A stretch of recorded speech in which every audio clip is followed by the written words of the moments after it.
Hello. Good evening and good morning to people who are joining in from everywhere. Good evening, good afternoon, good morning to everybody. And welcome to another episode of Intercultural Conversations. Yes, I'm still at it. I'm still doing these conversations that are adding value to me and hopefully to people who join in every week. For me, for conversations that are so important to me. And I see and I hear and I read messages of people who ask me to continue to having these conversations because they see some value in it. So I'm so glad to be doing this once again. And today's episode is actually on a topic that's extremely important to me, and it's on a topic that's very close to my heart, that is informing children about representation, about the concept of gender equity, about the concept of race as well, and informing them through books. And the reason why it's so important to me is because that's also the reason why I had created When I Grow Up. For people who don't know, When I Grow Up is a book that I wrote. It's a children's book that I wrote that has stories of women from different cultures. And it helps children learn about not only women in positions of power, in a sense, or in positions of making change, but also about different cultures. And the reason why I had actually written this book is because of some staggering numbers that I had come across. Some of them are that there are 5 times more children's books about trucks than there are about children of color. So there are more books about children, there are more books about trucks than there are about children of color. And almost 68% of the most critically acclaimed books, children's books in the world, actually always have male protagonists. And numbers like 73% of the non-human characters in children's books are usually male. And so when I was reading of all these numbers, and these are numbers that are pretty recent, as recent as 2018, and it just made me think that this is the kind of problem that I had when I was a child, wherein I didn't see as much representation of people who look like me, or even children who look like me, or protagonists who look like me in books that I read. And I'm glad that that's changing, and that there are many organizations that are helping in that change. Also, I believe that children are so exposed to so much content these days, of course because of mobile devices, and there's a lot of accessibility to information now. There's an accessibility to information, but I sometimes feel the quality of information is where a gap exists. And the more children are consuming content, the more children are reading books these days, they need to see people who look like them, or who have the same stories that they have, or have some sort of relatability in the information that they are getting access to.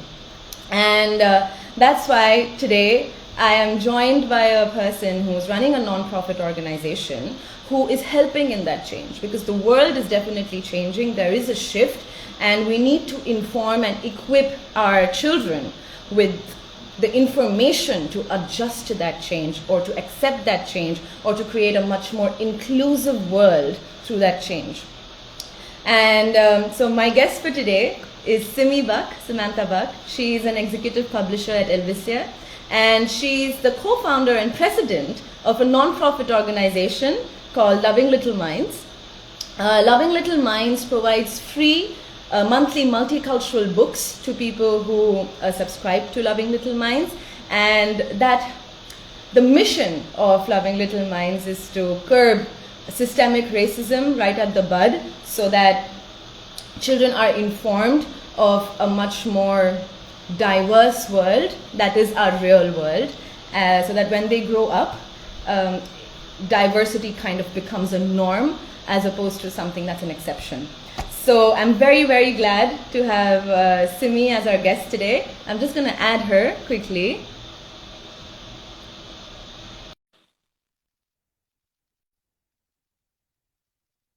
Yeah, Simmy, I've sent you an invite on Loving Little Minds. Hello! Hi. Hi, Pratha. Hi. How are you? I'm good. I'm so, so happy to see you. Me too. It's so nice to finally get to meet you. Yes, finally. So for people who don't know, actually, Simi and I have been interacting over emails for the past 2 years, is it, Simi? If I'm not wrong. Yeah, that's right. Yeah, because when I grew up was part of one of the books that was sent out for one of the months, if I'm not wrong, via Loving Little Minds. And you were so kind and so gracious for having seen the book, appreciated the book, and actually made it reach to children because that was my aim. And thank you so much today also for being here and taking the time for doing this. Oh, thank you for inviting me, Pratha. I was really excited to be part of this series with you. I've been following the series, and you are just such an inspiration that, I'm just honored to be invited. So thank you. Right. Thank you. So, Simi, I'm going to dive right into it. I wanted to know what was your inspiration behind Loving Little Minds? Why did you think that, an organization or nonprofit such as Loving Little Minds needed to exist in our world, in our environment at the moment? And I know that you're a mother as well, and you have kids who are biracial too. So, do you think that was also a very important factor for you for having to create this? Or was it some other inspiration that comes from your story as well? I would love to know that. Yeah, no, they were definitely my children were definitely a part of the inspiration for Loving Little Minds. Growing up in the 80s and 90s, I did not have access to, the social and cultural diversity that I really hope that my children get to experience. And so Yeah. we formed as an organization around 2 years ago, like you said, and it was right after the murder of George Floyd here in the U.S. when in June of 2020, when these conversations around diversity and race were really coming to this crescendo, and people were starting to reckon with their own personal experiences around race, and these Mm, societal systemic issues around race were really coming to light. And so I and my family, like many others around the world, we really wanted to be part of that change and do something positive to help. And so that's why we came up with this organization. And so, yeah, my children were definitely a part of it. And, mm, we did some research around that time to look at, historically how people view race. And, what we found is that people typically have said, children are too young to talk about race. They don't see color. It's not something that, we should bring up with them. But science now says that infants notice skin color as early as 6 months. And wow. yeah, and by age 4, they're starting to make, negative associations with certain skin colors. And so the time to talk about race and diversity is in early childhood, which is why we sort of focused on that part of the population with our mission. Which makes complete sense. And the fact that you say that, children are exposed or have an understanding of color, it makes me think of another statistic is that children start associating power with masculinity by the age of 4. Now, Yeah, that's a very young age to have that kind of association, where if it's a male figure, it's a person who is in a position of power as opposed to a much more feminine figure. So that just goes to show how in early childhood itself that conditioning can definitely occur, and it's very important to have those conversations. And of course, it's a bit awkward to have those kind of conversations when you yourself have not dealt with it or you yourself have not enough information. So it's an entire education process for the parents and the adults first before they actually implant that knowledge and impart that knowledge to their children, for sure. And absolutely. Yeah. Yeah.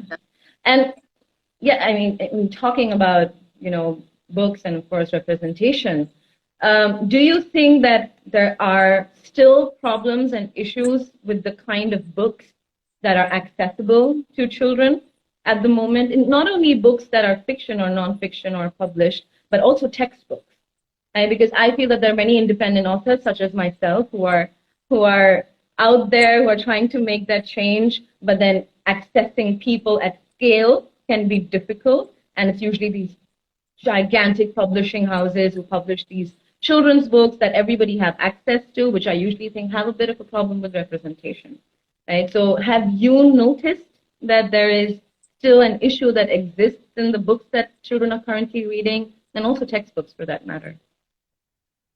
Yeah, I was looking at some stats recently about, and you mentioned some in your really kind introduction. Thank you, around, how much of diverse representation there is now in books. And here in the US, I saw some numbers. I think it was, a fourth of all books written for children are written by somebody who is, racially non-white, which that's problematic in itself. And then in terms of the content of those books, only about a third of them have racially diverse characters. And that's not even to say, how those characters are being talked about in those books, because, that matters too. If they're not shown in a positive light where they're thriving, that is going to have a negative impact, like you said, on somebody else's maybe own personal sense of being if they're a Yeah. marginalized. And I do think that there are issues with textbooks as well. My husband, Brian, he's our co-founder at Loving Little Minds, and he is a teacher at a local district here in Massachusetts where I live. Okay. And he is really, trying to, in concert with our mission, trying to make sure that his classes are representative of his students. So, his Right. content of his, the history that he teaches, making sure that it's, it's, it's making sure that it's inclusive and that it sends the right message. And in my own experience as a student here in the United States growing up, I remember looking at textbooks and thinking, wow, the content that actually represents me here in this textbook is so small that it's maybe even one lesson plan in a full year, in 1 year in high school. That is, it's so counterproductive, and it's so, unfortunately, it sends this systemic issue, this message that says that you are basically not important. And that's something that, we need to make sure that we are going against going forward. Yes, definitely. And I have, as a child growing up, I know how that affects like even representation in pop culture in general, or the way the women were represented in the textbooks. So, for example, in India, we have a subject called value education, where they try to impart values, values that are defined by the board, by the education board. I mean, values as a subject is so subjective, but still, we had a subject called value education, and most of the women I remember in that textbook were either mothers, like the idea of a good woman was somebody who was in a nurturing role. Yeah. So she would either be a nurse, and then I would see an image of a man who would either be like a soldier or somebody who's performing like protective roles, very masculine, that we would consider masculine in general. So I think that was my conditioning as well of the career choices that I made for myself.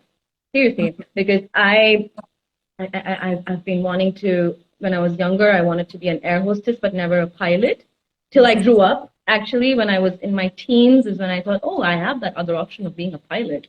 Not to say that being an air hostess is, bad or wrong, but I thought that that's the only option that I could have as Yeah, well. Yeah, absolutely. and Representation really matters at that age. It really influences who you think you can be, right? Like, and what you yeah, think you can do. And yeah, our cultural, our what we're exposed to really shapes that. And so, yeah, it's really important to start to introduce these ideas that maybe aren't so conventional to our kids, to make sure Exactly. that they're seeing it, yeah, as early as possible. So they don't see it as something that Exactly. is controversial, right? Like to them, it's normal, Mhm.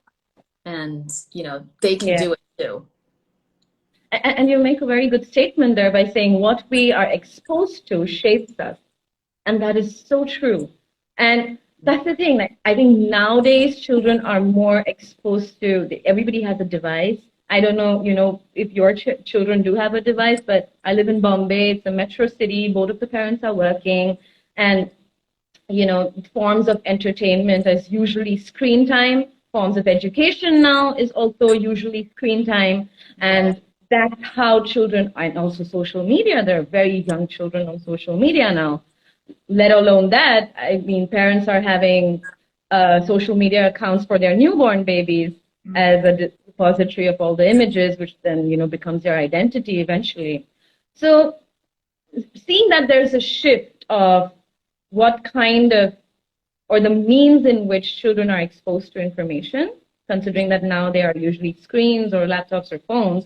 But, Loving Little Minds actually chose books Yeah. as a medium of informing children of that change, or informing children about very difficult conversations like race and representation. So is there a reason why Loving Little Minds and you and your husband, you chose books as a medium of informing the kids? Yeah, that's a great question. So there's this research that says, books are this really powerful tool for empathy, right? Like they're a way for us to be able to experience somebody else's perspective and somebody else's experience really sort of at the heart of it. So they're this really powerful tool for change. And so that's why we really focused on books. And not only that, but if you are a marginalized voice and you see yourself as the center of a book, that's really an affirmation for you. That's an affirmation So for your identity. powerful. So that's why we focus on books. And then the other piece of it is that there's this movement now here in the States, and I don't know if you've been following, but there are certain districts that are banning certain books in classrooms, books that are considered, that question the systemic issues, and they sort of bring to light problems with our, how we view race, and really focus on critical race theory and these kinds of things. These are getting banned here in certain school districts because people believe that kids shouldn't be exposed to these ideas. And that's another affirmation for us that books are indeed really powerful, not only by groups of people like us who want more books in the hands of children, but by people who actually don't want books in the hands of children, right? Like there's Yeah. obviously something here if people don't want, these ideas exposed through books. Mm. That means it actually holds power. It actually Mhm. holds that um, key to change. Books do that. And I think the other thing is maybe not everybody does have access to mobile phone devices Yeah. or computers, and books is the only tool that they can actually educate themselves with. And Yeah. if you go to smaller towns, and especially, smaller, like rural areas, even in India, I think books are one of the mediums in which children really can get access about the world outside of their geographical boundaries, for sure. And Absolutely. Yeah. the other thing about these books, and clearly there are groups of people who don't want children to be as informed, but then there are people who want that, right? And when I had written, when I grow up, and I had sent it across to amazing mom influencers who believe in wanting to have exposed their children to representation and powerful female role models, and she was reading When I Grow Up to her child. And there was a story about Savitribai Phule, who is considered as one of the first female teachers in India. And the first line in that book and in her chapter says, there was a time in India where girls didn't have access to education, right? And that was Yeah. the first line that it mentioned. And her daughter just stopped her right there and then asked her questions. Like, why not? That Yeah. is unfair. I have access to education right now. Are you telling me these many years ago that was not possible? And why is that? And then that led to such a huge conversation between her daughter and her, wherein, and this is a difficult conversation to have, because then that also opens a Pandora's box of um, kind of discrimination against women that is happening at the moment, and Sure. possibly what her daughter could face in the future. Yeah. So I was wondering if you had a similar experience, with your children when you're reading these kind of multicultural books, which in a way, even though suited for children, but do talk about discrimination in a way, any sort of discrimination. Have you had to deal with difficult questions like that? Yeah, no, thank you for sharing that experience. And yes, certainly have had a similar experience on my side when bringing these books to them. One particular example that I can think of is when we looked at and when we read the book about Supreme Court Justice Ruth Bader Ginsburg. It's called I Dissent. And Okay. it's a book about her life and her upbringing and the kind of discrimination that she faced as a Jewish person growing up here in the United States. And Mm-hmm. and so there's these illustrations in the books, and they show sort of these signs on streets and on restaurants that say, no Jews allowed, and no colored people allowed. Only whites can drink at this water fountain. And so my daughter Arya and I were reading this book together. She's 5 now. When we were reading it, she was 4, and she said, "Mom, what does this mean? Like, why does this exist?" And that opened up the conversation around historically. This is a part of people's experience in the past here in this country, that certain populations were not allowed to experience certain things because of who they are. And she, even at that young age of 4, she thought this was very unfair. And she said, why? That doesn't make sense. And of course, that brought up that, some people still think this way here in the United States and around the Wow. world, that not everyone should have these rights. And I think, it was a difficult conversation, but I think to not talk about it and to pretend like it doesn't exist just because of her age, I think that would be the wrong approach, because I think we need to make sure that we are educating our kids to know that, this is a real problem. Systemically, this is something that we need to make sure that we're aware of, and that, we can't just pretend is not a thing, just because we're a certain age. But I think there are certain ways to talk about it. I think that there are age appropriate ways to talk about it. And as long as we're being mindful of that, certainly, these kinds of subjects are game in our household. Yes, I love that. I love that you're ready, because it is. I'm not going to deny that to any parent who's actually listening to this, that it's not a challenge. It's Yeah. about taking up that responsibility, because there is such a shift happening in the world, and your child is going to be exposed to it irrespective. Hmm. And having that conversation and explanation to it is like equipping your child with tools to deal with it when they see it happening to somebody else, or Yeah. when they're facing it themselves. So Yeah. it's not only about them protecting others, but also protecting themselves.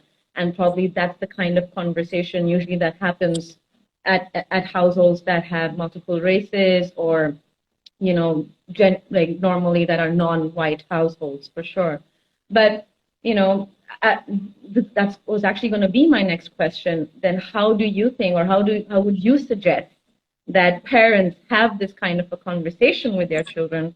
Of course, there are ways of having it without, because they're innocent minds, they're loving little minds, our children. And how do we not make them lose hope in this world, which seems so hopeless at the moment? And how do we not almost traumatize or scandalize them? Because if the information that we are receiving right now and all the things that are happening in the news can affect us Yeah. emotionally, it actually affects me emotionally on a day-to-day basis. I can only imagine how much it must feel for a child. So do you think you have any suggestions of how this conversation can be had with children? Yeah, no, it's very true. And at that age, they are so impressionable. That I'll Yes. tell one brief snippet that, we had the news on the other day, and there was, scenes of the war going on, unfortunately in Europe, and just this one scene, this stuck with my daughter, and she asked so many questions about it, and she wanted to know if the people were safe. And so it just reminded me that yes, they're so impressionable, and they do understand reality, and they are human beings. They are people who reflect and think about these things when even when we're not there. So it is Yes. so important to think about how we approach it with them, but also that we do approach it with them. So I would say for caregivers and parents, that first, it's important for them to be able to maybe do some self-reflection and kind of try to understand what their own perspectives are on race and Hmm. diversity. I think that's a big part of it, just to maybe think about, do I have any implicit biases here? What am I potentially passing on to my kid without kind of knowing, without being aware of it? So I think that exercise is important before we go into these conversations with our kids. And I think if your kid does bring up something that, or does say something that is maybe insensitive racially or embarrassing, I think it's important to not just shut down the conversation and say, that we don't talk about that, don't say it that way. I think it's important, in order to keep those lines of communication open with your child, to kind of approach it with an open mind and try to understand from your perspective, where is that thinking coming from for them? Maybe they heard it from me, maybe they heard it from a family member, and you want to be able to understand what sort of engendered that attitude, if you want to be able to Hmm. kind of shift it. So I think that's an important piece of it. Um, and I think a really good tool, this is me being very partial because I run Loving Little Minds, is to share a diverse book with them, a diverse book Yeah. that is, putting a marginalized voice in the center, in a position of power, like you were saying, because that is something Hmm. I think the majority of the human population is not used to, is seeing a marginalized voice in a position of power where they are actively, making a difference, where they are highlighted. I think being able to engender, or to start that conversation around race with a book, I think it's so powerful, and it's just this entryway, into Yeah. these kinds of topics. I think it also starts to normalize diversity, and with your kid. And if your kid says, okay, this is the normal thing, like people of color can be the main character in the book, I think that's when the world starts to shift a little bit. And to your question about hope, I think our kids are, for me, our greatest sense of hope for the future, if they can start to normalize diversity and think of it as the way, then for future generations, that there's hope that I'm finding, Beautiful. for them. That's beautiful. And actually, that makes me a little emotional because I think I didn't grow up with that hope. Yeah. Because I can only because my mom was a young mother. So there were a lot of biases and a lot of um, conditioning that came from her mother, who comes from a very different generation, who didn't have these kind of conversations that came to her, that passed on to her. She tried to filter most of it, Yeah. but a lot of those kind of insecurities passed on to me. And I mean, my mother has, for example, a lot of hope for the future. She had a lot of hope for me. But the kind of then books and the kind of media that I was exposed to, I never thought that I would be the main character of anything, Yeah. let Yeah. alone my own life. Right? And that was kind of the great unlearning that I had to do myself. Yeah. That, okay, if I'm not seeing those kind of people out there, doesn't mean that there is no space for me. If somebody else is not creating it, That means I have to make that space for myself. Yeah. And I hope that I can pass that on to the future generation. And I think that is happening. And there are people like you and, with nonprofit organizations like Loving Little Minds that are enabling that, because we need enablers. We need enablers who are also not from the marginalized communities to understand that this is an issue. And I hope that you have many readers out there, or you have people on your list that are also not from marginalized communities, so that they also have an understanding of how they can help. And I see that change happening slowly, but it is. And I usually, this is my next question to you. It's also about change, actually. And I end my conversations with this question, which is rather a bit of a difficult question or a heavy question to end a conversation with, but it's something that's very important to me, and I know it's important to you as well.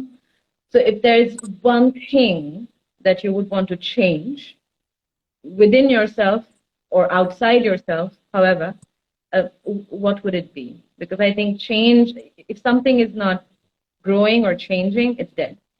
Right? Yeah. There has to be some change that's happening.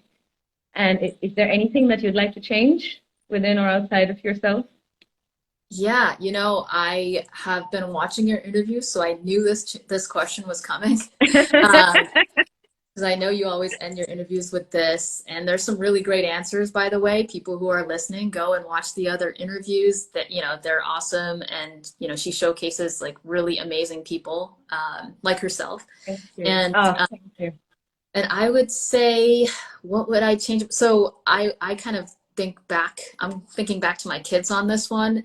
My kids, they are such interesting little people, their own people, and they inspire me every day in different ways. I'm a mom of young kids, so of course, they challenge me too.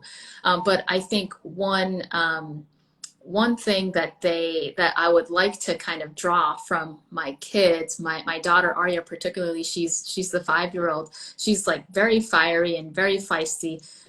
People who know her will agree. She kind of approaches everything that's new with this boldness and this fearlessness and this kind of like, yeah, I'm here, I got this, I can try, and I can ask for what I want. And she's a girl. So for me, I had a similar upbringing to you, where I was kind of like, well, I need to be in the background.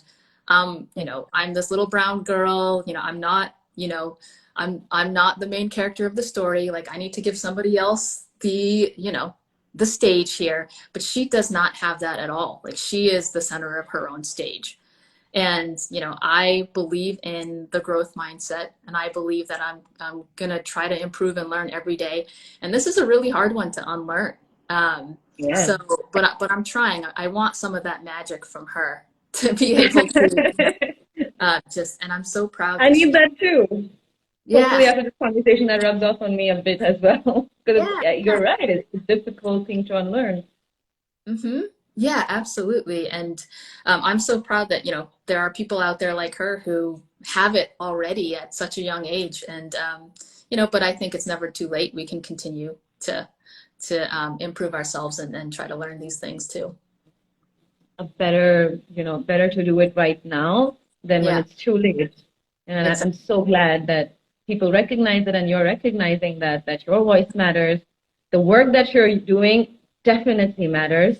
And thank you for doing that work, because I'm sure it takes up, it's energy consuming. It takes up your mind space as well. And you do this out of the pure passion and the want and the desire for change. Right? And change doesn't come easy. And then there are people who kind of put in that time and that effort to do that. And I really appreciate you, your husband, and everybody involved in your community who supports this in order for us to all move forward together and kind of build a world which I'm assuming is not going to be perfect, but in my mind is a utopia. I am in the process of creating a utopia in my little way possible, even though my social media does not reflect that at all at the moment. But yes, thank you so much for that answer. gives me hope. I'm sure it's going to give a lot of other people who are listening hope as well, and also motivation and inspiration to Oh, change. same here. Yeah. I mean, likewise, you're doing amazing things too, and I'm so proud we've gotten to work together in the past, and Me I hope too. that we get to work together in the future. And thank you for bringing these really important topics to light. Yeah. Thank you. And Simi, is there anywhere that you want people to know that they can follow you or follow your page Yeah, or yeah. Loving Mama? Yeah, thank you for that. So my Instagram handle is Loving Little Minds, and we have a website, lovinglittleminds.org. So come find us there. Yeah, come follow along. We'd love to have you. That's great. Thank you. Thank you so much, Simi. Thank you for your time. Thank you for being here today. And I hope to see you soon in person. That Hopefully would that be awesome. happens. That Yeah, would be amazing. yeah, that would Thank you, make my Simi. night. All right. And thanks for everybody who joined in as well. I'm going to see you next week with another inspiring guest. Bye, Simi. And bye, everybody. Bye, Prata.